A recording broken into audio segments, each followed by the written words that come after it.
नमस्कार। आप सभी का स्वागत है इस चैनल पर। आज हम वर्णों के बारे में समझेंगे और देखेंगे कि वर्ण को आखिर भाषा की इकाई क्यों कहा जाता है और वर्णों का महत्व क्या है। इस अध्याय में हम वर्णों के प्रकार के विषय में भी जानेंगे।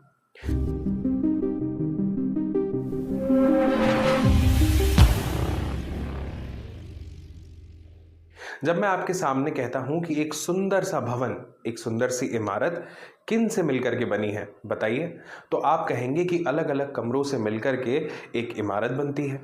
और अगर मैं आपसे पूछूं कि बताइए एक कमरा किस से मिलकर के बनता है, तो आप कहेंगे कि दीवारों से मिलकर के एक कमरा बनता है।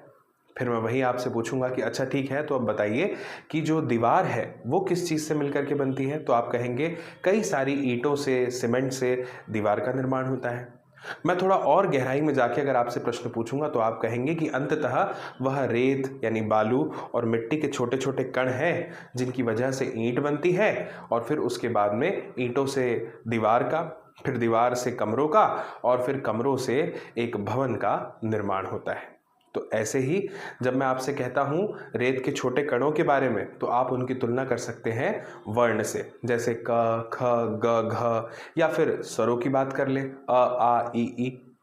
तो ये वर्णों के मायने क्या हैं? सोचिए, अगर ये छोटे छोटे रेत के कण ना हो और मिट्टी के कण ना हो तो क्या ईंट बन पाएगी? नहीं। ईंट की तुलना आप शब्दों से कर सकते हैं, ठीक है। तो कई सारे शब्दों से मिलके एक वाक्य बनता है जिसकी तुलना आप दीवार से कर सकते हैं, और फिर उन वाक्यों से मिलकर के गद्य रचना होती है, पद्य रचना होती है, जिसकी तुलना आप भवन से कर सकते हैं। और भवन की जो सुंदरता होती है उसकी तुलना आप व्याकरण से, रस, छंद, अलंकार, इनसे कर सकते हैं कि वो आपकी बात को कितनी सुंदरता से प्रकट कर सकते हैं, एक पद्य रचना के रूप में यानी कविता के रूप में, या फिर एक गद्य रचना के रूप में। तो मुझे उम्मीद है कि मैं आपको बेहतर समझा पाया हूं कि वर्ण जो है वो अंततः एक इकाई है भाषा की, जिनके मायने बहुत हैं। तो चलिए शुरू करते हैं आज का हमारा ये लेक्चर। सबसे पहले देखिए क्या लिखा है, वर्ण क्या है। जब हम हमारे मुख से किसी भी तरह की एक स्वतंत्र ध्वनि उच्चारित करते हैं तो बहुत संभावना है कि वह वर्ण हो। वह ध्वनि जो बिना किसी अर्थ के उच्चारित की जाती है। सोचिए, अगर आप किसी से कुछ कह रहे हैं और आप केवल इतना कह दें क, तो इसका कोई अर्थ नहीं निकलेगा। तो बिना किसी अर्थ के जो उच्चारित ध्वनि है, जब अर्थ ना निकले तो आप कह सकते हैं, आश्वस्त हो सकते हैं कि वह वर्ण है।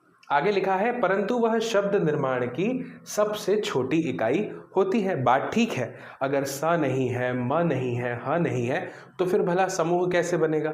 तो इसीलिए यहाँ पे ये लिखा हुआ है। फिर आगे लिखा हुआ है क, ख, ग, आ, ये सब क्या है? उदाहरण है। अब देखिए, जब मैं आपसे कहता हूं कि बताइए इंग्लिश में कितने अल्फ़ाबेट्स हैं, तो हो सकता है आपका जवाब हो 26, लेकिन हमें पता है ना कि अल्फ़ाबेट का मतलब होता है वर्णमाला। तो वर्णमाला तो एक ही है, लेटर्स जो हैं वो 26 है, और इसकी दुगनी संख्या हिंदी में है, यानी लगभग 52 वर्ण है। उस पर अभी हम और विस्तृत चर्चा करेंगे हमारे आने वाले अध्याय में। लेकिन आप देखेंगे कि वर्णों के प्रकार में हम बचपन से यही पढ़ते आए हैं कि एक लाइन होती है जो क, ख, ग के ऊपर वाली होती है, जिन्हें हम स्वर कहते हैं, अ, आ, ई। और नीचे वाली जो लाइन है जिसमें क है, क वर्ग आता है, फिर च वर्ग आता है, ट वर्ग आता है, त, प, तो ये जो है व्यंजन कहलाते हैं। जैसे वॉवेल्स और कॉन्सोनेंट होते हैं, ठीक वैसे ही। अब देखिए, वर्णों के प्रकार मैंने आपको बताया कि दो प्रकार के, मुख्य रूप में दो प्रकार हैं, एक स्वर और एक व्यंजन है।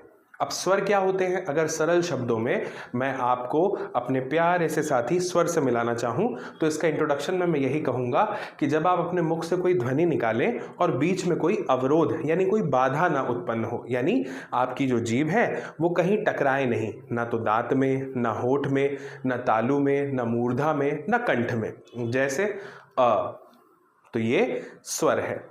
अब जरा क बोलिए, क। तो क बोलते समय तो आपकी जीभ का जो एकदम पिछला भाग है वो कंठ से टकरा गया, तो ये स्वर नहीं है, फिर वो क्या है? बचा हुआ, यानी व्यंजन है। अब थोड़ा विस्तार से समझते हैं।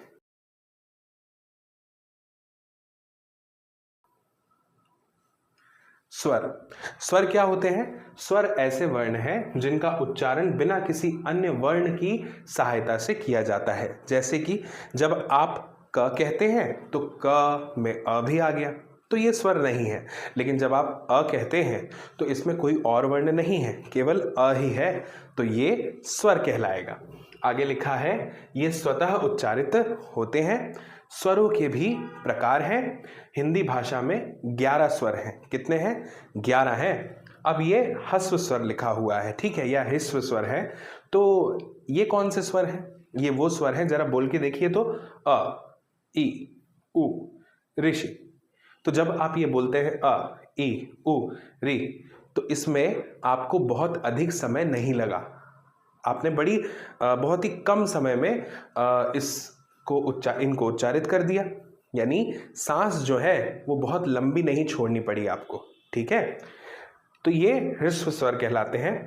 और ये दीर्घ स्वर क्या होते हैं? जरा इसे पढ़िए, बोलने का प्रयास कीजिए। आ, ई, उ, ए, ऐ, ओ, औ। तो इसमें आपको जो प्राण है यानी जो वायु है वो थोड़ा सा आपको अधिक छोड़ने की आवश्यकता पड़ेगी, ठीक है। चलिए आगे बढ़ते हैं। स्वरों की मात्रा। देखिए, मैं जानता हूं कि ये पढ़ते समय ऐसा आपको प्रतीत हो सकता है कि बहुत ही बच्चों की पढ़ाई से हम शुरुआत कर रहे हैं, लेकिन ध्यान रखिएगा, अगर आप बीज की प्रकृति को बहुत अच्छे से समझ पाएंगे तो आपको बीज से वृक्ष पैदा करने में बिल्कुल समय नहीं लगेगा। तो अगर आप एक वृक्ष की संरचना को समझना चाहते हैं, एक वृक्ष से कई सारे फल प्राप्त करना चाहते हैं, तो आपको उसका जो मूल है, उसकी जो जड़ है, यानी उसका जो बीज है, उसको समझना पड़ेगा। तो ऐसे ही अगर आप चाहते हैं कि आप जब किसी से अपनी बात, अपनी भावनाओं की अभिव्यक्ति किसी के सामने करें और आपके पास में बहुत सारे शब्द हों ताकि आपकी बात को बड़ी सरलता से समझा जा सके, उसका प्रभाव पड़े, तो ये बहुत ज़रूरी है कि आप स्वरों को, व्यंजन को यानी वर्ण को बहुत अच्छे से समझें। अब देखिए, यहाँ पे मात्रा की जब बात आएगी तो ये जो ह्रस्व मात्रा है, ये जो ह्रस्व मात्रा है, इसको समझिए। अ, ई के लिए ये वाली छोटी ई के लिए, छोटे ऊ के लिए ये मात्रा, ऋषि के लिए कोई विशेष मात्रा नहीं लगती है। लेकिन मैं आपको फिर भी बता दूं कि जब आप र की 3 मात्राओं से तो परिचित होंगे, तो ये वाली जो है ये अधिकतम बार जो है इस वर्ण के लिए प्रयोग में लाई जाती है। ये मैं आपको जब कह लीजिए संधि पढ़ाऊंगा तब मैं आपको बहुत अच्छे से बताऊंगा इस बारे में। दीर्घ मात्रा। दीर्घ मात्रा में आप देखेंगे आ की मात्रा, बड़ी ई की मात्रा, बड़े ऊ की मात्रा, ए की मात्रा और ऐ की मात्रा, साथ ही ओ की मात्रा और औ की मात्रा, ये सभी जो है ये दीर्घ स्वरों की मात्रा के अंतर्गत आते हैं। अब बात करते हैं व्यंजन की।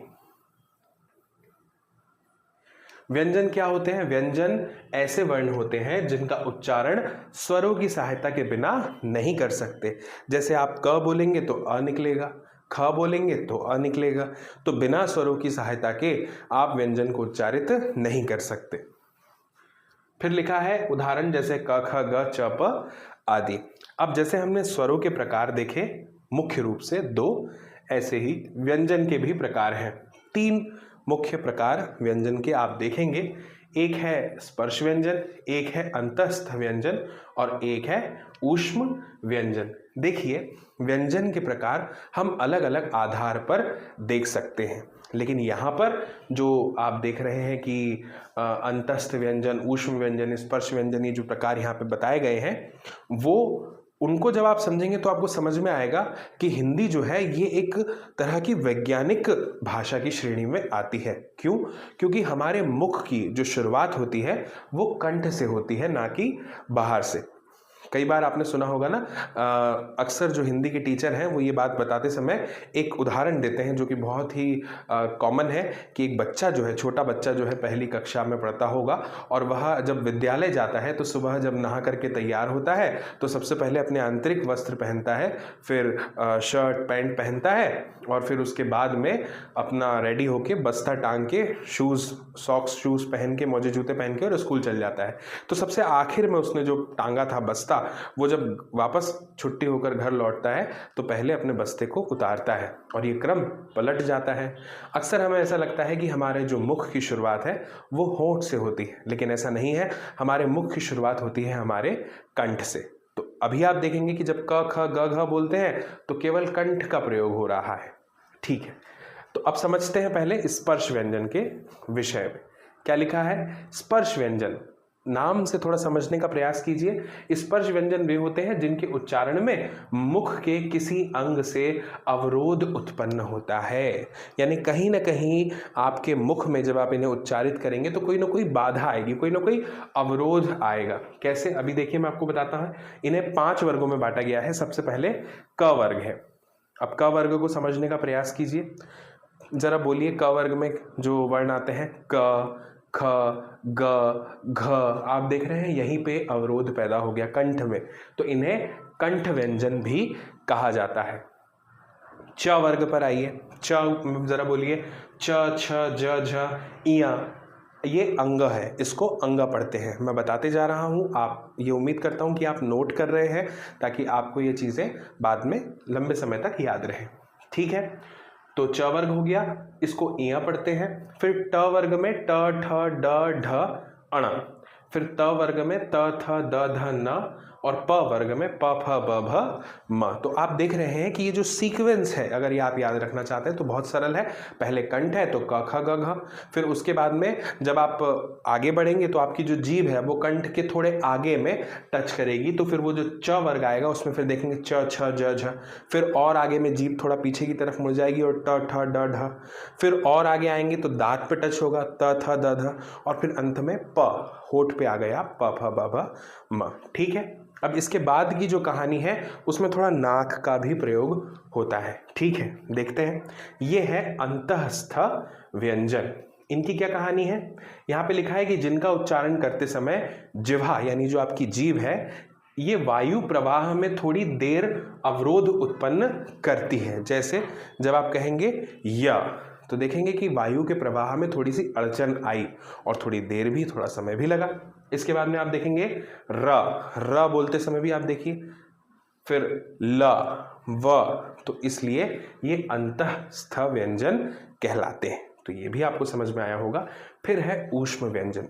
ऊष्मा यानी ताप जिसे कहते हैं, यानी ऊर्जा की बात हो रही है ना।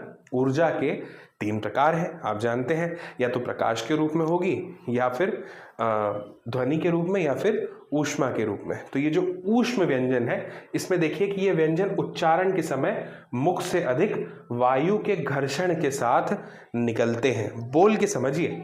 श, ये वाला जो श है, देखिए श, इसमें जो आपकी जीभ है ना वो आप देखेंगे कि आपके दांत से ठीक पहले थोड़ा सा ऊपर की तरफ छूने का प्रयास कर रही है, लेकिन छू नहीं रही।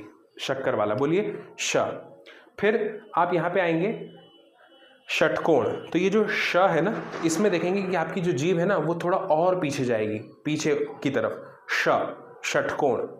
और ये जो है इसमें आपकी जीभ सबसे बाहर यानी दांत को छूने का प्रयास कर रही है लेकिन छू नहीं पा रही। स, तो ये सबसे बाहर स, फिर उसके बाद थोड़ा सा पीछे श, फिर और पीछे श। तो ये तीनों का उच्चारण आप इस तरह से बड़ी सरलता से कर सकते हैं। फिर क्या है? ह। जब आप ह बोलते हैं तब भी आप देख रहे हैं कि जो ऊष्मा है, जो घर्षण है वो पैदा हो रहा है। ठीक है, तो आप समझ गए कि ऊष्म व्यंजन क्या होते हैं। और अब देखिए, जब मैं आपको स्वर के विषय में बता रहा था तो मैंने आपको अम और अह के विषय में नहीं बताया था। मैंने आपको क्या बताया था कि स्वर जो है उनकी परिभाषा क्या है। स्वर की परिभाषा ये है कि जब आप उनका उच्चारण कर रहे हैं तो किसी तरह की बाधा जो है वो आपके मुख में नहीं आएगी उनका उच्चारण करते समय। और जो परिभाषा में लिखी थी वो बात ये थी कि वे किसी और वर्ण की सहायता से नहीं बोले जाते, स्वतंत्र उच्चारण होता है। यहाँ पे देखिए ये गृहीत व्यंजन है अम, बोलिए अम, और ये अह। तो ये जो है ये गृहीत व्यंजन के अंतर्गत आते हैं। फिर इसके पश्चात आते हैं संयुक्त व्यंजन। अब ये संयुक्त व्यंजन का मतलब क्या है? नाम से स्पष्ट है, संयुक्त यानी जुड़े हुए। देखिए जब 2 व्यंजन मिलकर एक नया व्यंजन उत्पन्न करते हैं तो उन्हें संयुक्त व्यंजन कहते हैं। उदाहरण भी यहाँ पे दिया हुआ है, क्षत्रिय वाला, त्रिशूल वाला और ज्ञानी वाला। अब देखिए मैं आपको बताता हूँ एक से, जैसे कि ये जो क्षत्रिय वाला है, तो ये जो क्षत्रिय है ये क से मिलकर के बना है। यहाँ पे क है और क्या है इसके साथ में, क के अलावा श है, तो ये उससे मिलकर के बना है। लेकिन जब आप इसका उच्चारण करते हैं ना, तो ये श का उच्चारण इसमें नहीं होता, क्ष, ये छ का उच्चारण प्रतीत होता है क्षत्रिय वाले का, क्ष। तो ये आप समझ गए, तो ये जो है ये संयुक्त व्यंजन कहलाते हैं। अब ये भी हमने समझ लिया। इसके बाद में आप समझिए अनुस्वार को। अनुस्वार एक विशेष चिन्ह, ऊपर जो बिंदी है वह होता है जो स्वर या व्यंजन के ऊपर लगाया जाता है और उच्चारण में नाक से ध्वनि निकलती है, जैसे कंबल, गंगा। जब हम थोड़ा सा आगे बढ़ेंगे, जब हम संधि पे आएंगे, व्यंजन संधि पे आएंगे, तब मैं आपको बहुत अच्छे से बताऊंगा कि ये जो बिंदी है जो आप देख रहे हैं, इसका मतलब सिर्फ आधा न या आधा म के लिए नहीं होता है। ठीक है, तो मुझे उम्मीद है कि आपको अनुस्वार का अर्थ भी समझ में आया होगा। अब देखिए अनुनासिक का मतलब क्या होता है। अनुनासिक थोड़ा समझने का प्रयास कीजिए। यहाँ पे नासिका यानी नाक का भी प्रयोग हो रहा है। देखिए यह वह वर्ण होते हैं जिनके उच्चारण में मुंह और नाक दोनों से ध्वनि निकलती है। ये चंद्र बिंदी या फिर ऊपर ये बिंदी, इसका भी एक अर्थ होता है। चंद्र बिंदु या बिंदु, इसके प्रयोग होते हैं उदाहरण के लिए जैसे हाँ, माँ। तो जब आप माँ बोलते हैं तो नाक बंद करके अगर बोलेंगे तो फिर सही से माँ का उच्चारण नहीं कर पाएंगे, ना ही हाँ का उच्चारण कर पाएंगे। तो इसलिए इन्हें अनुनासिक व्यंजन के अंतर्गत रखा गया है, अनुनासिक कहते हैं। उसके पश्चात आप देख रहे हैं अनुस्वार और अनुनासिक में अंतर। जब मैंने आपको अनुस्वार के विषय में बताया तो मैंने बिंदी की बात की, जब मैंने अनुनासिक के बारे में बताया तब भी मैंने यहाँ पर बिंदी की बात की। तो दोनों में कुछ तो अंतर होना चाहिए, है। अनुस्वार में केवल नाक से ध्वनि निकलती है, बिंदी में जब आएगा, जैसे जब आप कंबल बोलेंगे ना, तो जो बीच में जो बिंदी का आपने उच्चारण किया सिर्फ नाक वो वाला। लेकिन अनुनासिक में क्या होगा, मुंह और नाक दोनों से ध्वनि निकलती है। जैसे जब आप बोलेंगे हाँ, तो हाँ में आप देख रहे हैं कि केवल नाक से नहीं ध्वनि निकल रही है, मुख से भी निकल रही है। तो ये अनुस्वार और अनुनासिक में एक बुनियादी अंतर है। ठीक है, तो ये आपको समझ में आया होगा। और स्वरों के भेद पर अब हम चर्चा करते हैं। भेद मतलब एक तरह से उनके प्रकार की बात कर रहे हैं। मैंने आपको ह्रस्व और दीर्घ के विषय में तो बताया ही था। ये एक यहाँ पे लिखा हुआ है प्लुत स्वर। देखिए अब मैं आपको यहाँ पर ये बता दूं कि प्लुत स्वर का मतलब क्या होता है, जिनका उच्चारण 3 मात्रा तक खींचकर किया जाए।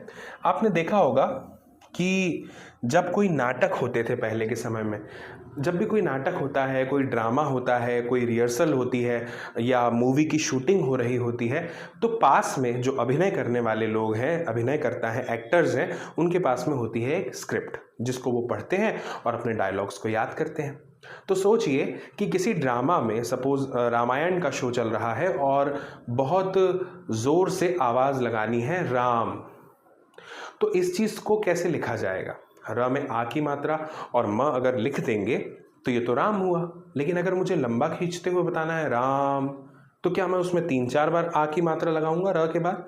नहीं, वहां पर प्लुत स्वर का प्रयोग किया जाता है। प्लुत स्वर का मतलब मैं आपको बताता हूं, लिख कर बता रहा हूं ताकि आप समझ जाएं, क्योंकि इसको आप देखते हैं काफ़ी समय, आपने कई बार देखा होगा। ये कुछ इस तरह का बनता है,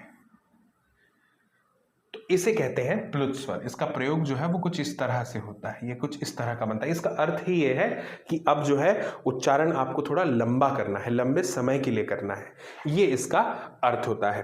तो प्लुत स्वर जिनका उच्चारण 3 मात्रा तक खींचकर किया जाता है। उदाहरण, अब चूंकि ये थोड़ा सा टाइपो मिस्टेक हो गया है, तो मैंने आपको बताया टाइपो हो गया है, ये जो है ये इसका सही चिन्ह है। ठीक है, मुझे उम्मीद है आपको समझ में आ गया होगा। अब देखते हैं व्यंजन के 3 मुख्य प्रकार। अभी हमने बात की थी कौन कौन से, स्पर्श व्यंजन की हमने बात की थी, जिसमें हमने देखा था कि ये जो 5 वर्ग हैं ये आते हैं क, च, ट, त और प वाले। इसके पश्चात में हमने अंतःस्थ व्यंजन देखे, जिसमें मैंने आपको बताया कि य, र, ल, व आते हैं और जिसमें ऊष्मा जो है वो थोड़ी देर के लिए बाधित होती है। और फिर ऊष्म व्यंजन आते हैं, इसका मैंने आपको उच्चारण स्थान बताया कि इनको उच्चारित करने के लिए कैसे कैसे आपको अलग अलग स्थान का प्रयोग करना है अपने मुख में। फिर अन्य विशेष व्यंजन में हमने संयुक्त व्यंजन पर भी चर्चा की थी और गृहीत व्यंजन पर भी चर्चा की थी। ये एक छोटी सी तालिका है जिससे आप रिवीजन कर सकते हैं। आप चाहें तो इसका स्क्रीनशॉट भी यहाँ पर ले सकते हैं। ठीक है, तो मुझे उम्मीद है दोस्तों, साथियों, मित्रों कि आपको ये लेक्चर बहुत अच्छे से समझ में आया होगा, जिसमें हमने वर्ण विचार पर चर्चा करी और वर्णों के बारे में जाना और समझा, उनके महत्व को भी पहचानने का प्रयास किया। जब भी आप कोशिश करेंगे किसी भी विषय को समझने की, तो आप देखेंगे कि उसमें भाषा का बहुत अहम योगदान होता है। तो इसीलिए भाषा को समझना और भाषा में समृद्धि हासिल करना, भाषा में उन्नत होना हमारे विकास के लिए बहुत अनिवार्य है। तो अगर आपको ये वीडियो पसंद आया हो तो आप ज़रूर अपने साथियों तक इस वीडियो को शेयर कीजिएगा, उन तक पहुंचाइएगा, क्योंकि हमें भी आवश्यकता है आपके स्नेह की, आपके साथ की। और जो भी आपके मन में विचार हो, अगर इस वीडियो में आपको कुछ गलत लगा हो या आपको ऐसा लगता है कि कुछ ऐसे प्रश्न हैं जिनका जवाब मैं इसमें दे सकता था, आप पूछना चाहते हैं, तो आप ज़रूर कमेंट बॉक्स में कमेंट करके बताइएगा। और जल्दी हमारी मुलाकात होगी अगले वीडियो में। अगर अभी तक आपने इस चैनल को सब्सक्राइब नहीं किया है तो देर मत कीजिए, अभी कर लीजिए, क्योंकि ऐसे ही वीडियोज़ मैं आपके लिए लाता रहूँगा। नमस्कार।